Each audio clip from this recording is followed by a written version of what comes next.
Una de las preguntas que más recibo en mi día a día es cómo invertir, así que por esta razón he decidido preparar una guía en la cual os voy a enseñar paso a paso y con todo tipo de detalle cómo hacerlo. Dicho esto y sin más dilación, dentro vídeo. Antes de empezar quiero recalcar que no soy asesor financiero, por lo que todo lo que voy a enseñarte en este vídeo es puramente mi opinión. Tú puedes decidir qué hacer con ella, pero siempre teniendo en cuenta que la responsabilidad final será tuya. Dicho esto, lo primero que debemos tener en cuenta es que existen dos tipos de inversión, la renta fija y la renta variable. La diferencia principal es que con la renta fija ya sabemos de antemano la rentabilidad que vamos a obtener. En cambio, con la renta variable, la rentabilidad variará en función de la inversión, es decir, que no se puede saber de antemano. Para que lo entendáis al detalle, voy a poneros distintos ejemplos de inversión de cada una. En cuanto a renta fija, el ejemplo más común serían los bonos, los cuales suelen estar emitidos por el gobierno y tienen una rentabilidad determinada, la cual puede depender de las tasas de interés, el riesgo crediticio o el plazo de vencimiento. Si os interesa, más adelante os explicaré al detalle cómo funciona este tipo de inversión. Y por otro lado, como os comentaba, tendríamos la renta variable, y el ejemplo más común serían las acciones. Al comprar una acción estás comprando una pequeña participación de una empresa, y en función del rendimiento que tenga puedes ganar o perder dinero. Obviamente, al invertir en acciones no basta con comprar cualquier empresa. Debes realizar un análisis previo el cual te permite averiguar cuáles tienen una buena proyección,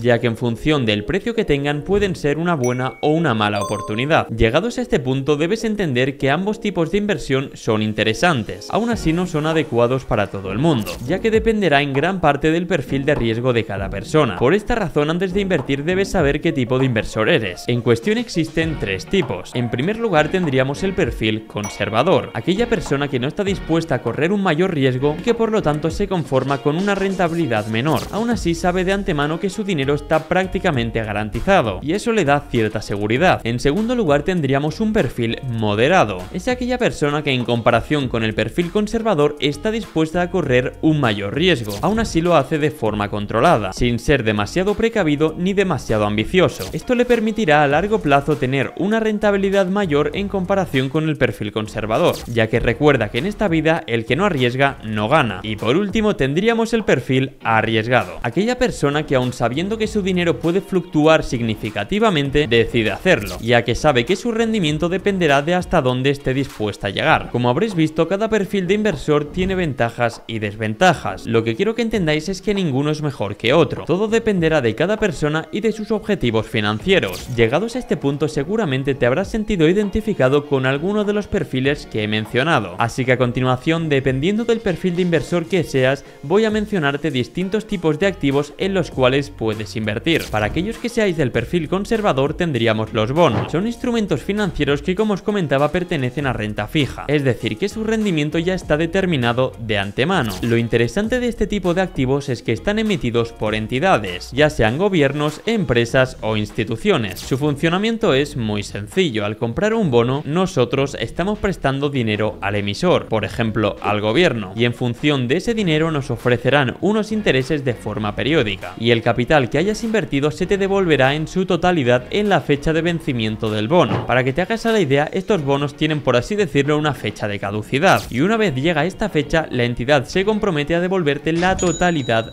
del dinero. Estas instituciones a las cuales estás prestando el dinero pueden variar. El ejemplo más común serían aquellos bonos que están emitidos por el gobierno de un país, son llamados bonos del tesoro. Por otro lado tendríamos empresas las cuales emiten bonos, llamados bonos corporativos, seguido de los bonos municipales, que como bien indica su nombre son emitidos por municipios. Por último tendríamos instituciones supranacionales, como sería el Banco Mundial. Al invertir en bonos hay ciertos factores que debes tener en cuenta. Primero sería el valor nominal, es la cantidad que nosotros como inversores prestamos al emisor y que posteriormente en una fecha determinada será devuelta. El segundo término sería la tasa de interés, es el rendimiento que el emisor nos va a pagar. El siguiente término sería el plazo de vencimiento, es decir, el periodo en el cual el bono estará en circulación. Otro concepto a tener en cuenta serían los cupones, que en el caso de los bonos son los intereses que se van pagando de forma periódica. Y por último tendríamos el valor de mercado, es decir, el precio al que cotiza ese bono en el mercado secundario. Lo interesante de este tipo de activos es que se clasifican según el riesgo crediticio del emisor, ya que hay unas agencias que se encargan de calificar el riesgo de este tipo de instituciones. Mientras más alta sea esta clasificación, más seguro se considera. Por otro lado, esos bonos que tengan una clasificación más baja pueden ofrecer tasas tasas de interés más altas, teniendo en cuenta que el riesgo de incumplimiento es mayor. Sin duda, es muy interesante para aquellas personas que buscan tener ingresos estables. Dicho esto, la inversión que vamos a tratar a continuación sería para aquellas personas que sean de un perfil moderado, y en este caso en cuestión vamos a hablar de las acciones y los ETF. Las acciones, para que me entendáis, son participaciones de una empresa, y la rentabilidad de este activo dependerá en función del rendimiento que tenga la empresa. Además, dependiendo de la empresa, algunas de estas pagan dividendos. Lo que suelen hacer es que una parte de las ganancias que hayan obtenido a lo largo de ese año las reparten con sus accionistas, obviamente en función de la cantidad de participaciones que tenga. Un ejemplo muy común sería el caso de Coca-Cola. En este caso en cuestión, el dividendo sería del 3,24% anual, que traducido al precio actual serían unos 50 centavos de dólar por acción. Como podéis ver, si cambiamos la temporalidad de esta acción, por ejemplo a 5 años, podéis ver que tiene cierta estabilidad. Esto hace que la empresa pueda permitirse repartir dividendos, ya que no tienen que preocuparse por reinvertir todo el dinero que ganan para hacer que la empresa siga creciendo. Por el motivo que os he comentado, suelen ser empresas consolidadas y que prácticamente todo el mundo va a seguir consumiendo sus productos o servicios, bien sea en un año o de aquí 10 años. Invertir en acciones es un riesgo que debemos tener en cuenta. Aún así, hay ciertas formas de minimizar dicho riesgo, y sería a través de la diversificación. Como dice la dicha, no pongas todos los huevos en la misma cesta, y eso mismo se puede aplicar a las inversiones. No pongas todo tu dinero en una sola acción, pudiendo tenerlo en cientos de ellas. Pero Javier, si ya difícilmente puedo comprar una acción, ¿cómo voy a comprar cientos de ellas? Es aquí donde entran los ETFs. Son fondos de inversión que cotizan en bolsa, como sería el tan conocido SP500 o el Nasdaq 100. Como sabréis, soy un gran apasionado del SP500, y aquí va el motivo. Al invertir en un índice como sería el SP500, estamos diversificando nuestra cartera. Para los que no lo conozcáis, es una cesta la cual está formada por las 500 empresas más importantes de Estados Unidos. Aquí tenéis una lista con las 500 empresas que forman este índice, las cuales seguramente la gran mayoría conozcáis, como Microsoft, Apple, Nvidia, Amazon, Meta, Google. Y en este caso, al invertir en un índice como sería el SP500, estás invirtiendo de forma indirecta en la economía de Estados Unidos, lo que quiere decir que si la economía de este país va bien, el índice se verá repercutido de forma positiva. Para que os hagáis a la idea, el SP500 fue creado hace 67 años, en cuestión en 1957, y si cambiamos la temporalidad desde que fue creado, como podéis ver, la tendencia es claramente alcista, llegando a ofrecer una rentabilidad promedio anual de en torno al 10%. Difícilmente vais a encontrar un activo así que ofrezca esta rentabilidad. Por esta y por muchas otras razones, en lugar de invertir en acciones por separado, suelo hacerlo en su gran mayoría a través de un índice. Imaginaos que tengo 1000 dólares para invertir y decido ponerlos en su totalidad en Amazon. Y por desgracia, ese año Amazon cae un 20%, es decir, que a fin de cuentas habría perdido 200 dólares. En cambio, si en lugar de invertir esos 1000 dólares en una única acción, lo hago en un índice como el SP500, con ese mismo dinero estaría comprando participaciones de las 500 empresas más importantes de todo Estados Unidos. Y al hacerlo, si alguna de estas tuviera un rendimiento negativo, al tener otras 499 empresas, tengo la tranquilidad de que el rendimiento de muchas otras será positivo, y de esta forma compensaré dichas pérdidas. Además, en lugar de perder el tiempo en tener que seleccionar cada una de estas empresas en las cuales quieres invertir, al hacerlo en un índice estás invirtiendo en todas ellas sin tener que perder el tiempo. Aún así, para aquellos que queráis invertir en acciones por separado como Microsoft, Apple, Amazon o Tesla, antes de comprar acciones de esa empresa debéis realizar un análisis previo, ya que como en cualquier otra inversión, el beneficio se encuentra en la compra. Para analizar una empresa tenemos dos formas: el análisis fundamental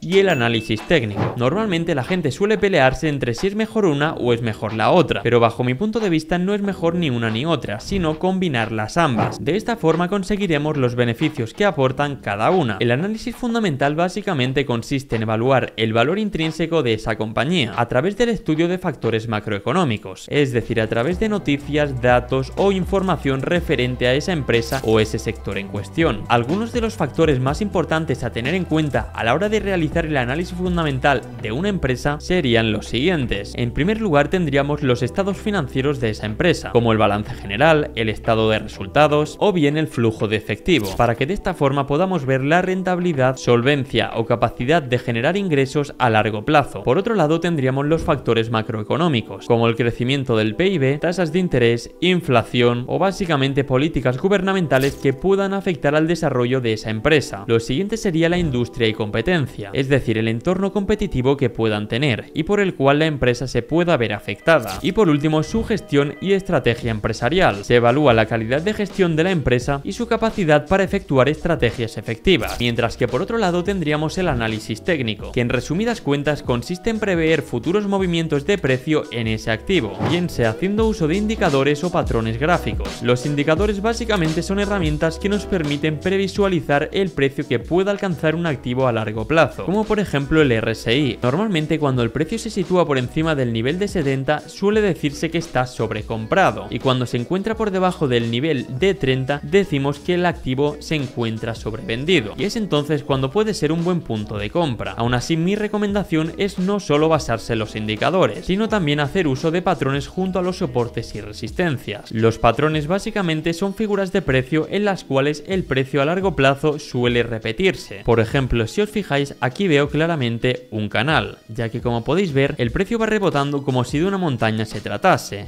parte superior, parte inferior, y esto puede ser combinado del uso de soportes y resistencias, que sería trazar aquellos puntos en los cuales el precio tiende a rebotar. Una vez trazadas estas líneas de soportes y resistencias, si el precio rompiera este soporte, posiblemente significaría que continuaría bajando hasta el próximo soporte. Podría ser un buen punto de entrada o de salida, ya que en caso de que estés invirtiendo a corto plazo, podrías realizar una venta en este punto, sabiendo que posiblemente alcance el siguiente nivel. O por otro lado, en caso de que estés invirtiendo a largo plazo, podrías esperarte hasta que llegue a este punto, ya que en este caso en cuestión estarías comprando un 1% más barato, y te aseguro que aunque parezca poca rentabilidad, a largo plazo puede ser significativa. Y estos son los dos tipos de análisis que debes tener en cuenta antes de comprar una acción. Y ahora sí, sin más dilación, pasamos al último perfil de inversionista que existe, que sería ese tipo más arriesgado, y es aquí donde entran las criptomonedas. Seguramente hayas oído hablar de este activo digital. Básicamente, como su nombre bien indica, son monedas digitales, y a diferencia de las acciones no tienen ningún valor intrínseco, sino que su valor reside en función de la oferta y la demanda que tengan. Su principal ventaja y a su vez su principal desventaja es su volatilidad, y es que al tener grandes fluctuaciones de precio en cortos intervalos hace que sea un activo muy interesante en el cual invertir. Como siempre, antes de entrar en cualquier inversión recomiendo formarse en ella, con tal de entender cómo funciona ese mercado y poder sacar provecho de él. En cuanto a criptomonedas, como podéis ver, la lista es muy extensa. Es ahí donde debes aprender a diferenciar aquellas que tienen un proyecto que las respalda y aquellas que simplemente son humo. Bajo mi punto de vista, las únicas criptomonedas en las cuales tengo total confianza serían